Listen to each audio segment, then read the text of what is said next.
سمجھنا چاہیے کہ یہ ایک کوئی ریلیجیس مسئلہ نہیں ہے، کوئی مسلمانوں کا مسئلہ نہیں ہے، یہ خواتین کا مسئلہ ہے۔ یہ خواتین کا مسئلہ اسی لیے ہے کیونکہ ہر ایک کا نام بدلا جاتا ہے۔ ایز اے مسلم، ہندو یا سکھ یا عیسائی آپ کا نام نہیں بدلتا، آپ کوئی بھی مذہب کے ہو، جب آپ کی شادی ہوتی ہے اور آپ جاتے ہیں تو آپ کا نام بدل جاتا ہے۔ تو یہ کوئی مسئلہ ایک مذہب کا نہیں ہے، یہ سبھی ہمارے دلت بہنیں، ہماری مسلمان بہنیں، ہماری ہندو بہنیں، ہماری عیسائی بہنیں، سبھی کا مسئلہ ہے۔ تو کیا ہم کو سب، کیونکہ ہمارا نام الگ ہے تو ہم کو کیا ڈیٹینشن کیمپس بھیج دیے جائیں گے؟ 49% کوئی چھوٹا سا نمبر نہیں ہے۔ آج ہم کو بولا جا رہا ہے کہ کئی شاہین باغ میں آپ دیکھیے بول رہے ہیں کہ عورتوں کو جو ہے لا کر بٹھایا جا رہا ہے، کئی پولیٹیکل پارٹیز ان کو انسٹیگیٹ کر رہی ہیں۔ مگر میں آپ لوگوں سے کہنا چاہتی ہوں کہ جب ہمارے بچوں کا مسئلہ ہے، جب ہمارے بچوں کے مستقبل کا مسئلہ ہے، تو کیوں مائیں باہر نہیں آئے گی؟ کیسے یہ کہہ سکتے ہیں کہ ہم کو فورس کیا جا رہا ہے، ہم کو سامنے بھیجا جا رہا ہے؟ ہم کو بھیجنے کی ضرورت نہیں ہے، ہم لوگ خود لڑیں گے۔ جب ہمارے بچوں کے مستقبل کی بات آئے گی، جب ہمارے بچوں کے فیوچر کی بات آئے گی، جب ہماری بیٹیوں پہ گولیاں چلائی جائیں گی، جب ہمارے خواتین کو جیل میں ڈال دیا جائے گا، تو ہم خود آئیں گے، ہم خود لڑیں گے۔ آپ شاہین باغ لے لیجئے یا کوئی بھی شہر لے لیجئے انڈیا کا، آج اورنگ آباد دیکھیے، آپ ممبئی دیکھیے، پونے، کیرلا، تمل ناڈو، کہیں بھی آپ دیکھیے، پوری خواتین باہر آئی ہیں کیونکہ یہ ان کے بچوں کے مستقبل کا سوال ہے۔ ہم لوگوں کو یہ آخری دم تک ہم لوگ لڑیں گے، اور جب تک CAA، NRC اور NPR واپس نہیں لیا جائے گا تب تک ہم لوگ سب لڑیں گے، چاہے ملک کے کوئی بھی کونے میں ہو یا حیدرآباد میں ہو، ہم لوگ ڈیفینیٹلی آخری دم تک لڑیں گے۔ ایک انگریزی میں ایک چھوٹی سی کہاوت ہے، وہ یہ ہے کہ Indian women have right measures of submission and aggression۔ right amounts of submission مطلب ہم جب خاموش رہنا چاہیے ہم کو تو ہم خاموش رہتے ہیں۔ آپ نے ٹرپل طلاق کی بل لائی، ہم خاموش رہے۔ آپ نے بابری مسجد کا ججمنٹ دیا، ہم خاموش رہے۔ مگر اب ہمارے بچوں کے فیوچر کا سوال ہے، اب ہمارے بیٹیوں کے ایجوکیشن کا سوال ہے، تو اب ہم خاموش نہیں رہیں گے، نہیں رہیں گے نا؟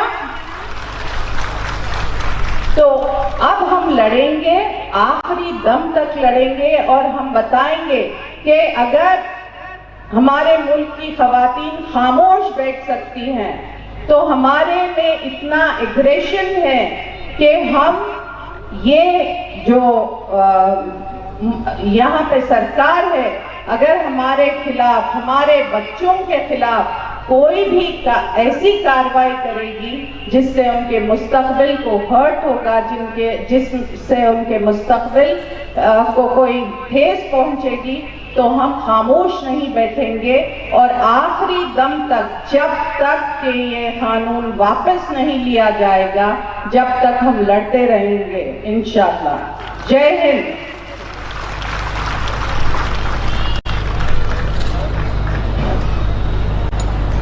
خواتین و حضرات، ابھی آپ کو محترمہ عائشہ روبینہ صاحبہ کارپوریٹر مخاطب فرما رہی تھی۔ اب میں محترمہ ڈاکٹر مسرور صاحب صاحبہ سے گزارش کروں گا کہ وہ اس جلسے سے خطاب فرمائیں۔ محترمہ ڈاکٹر مسرور صاحبہ۔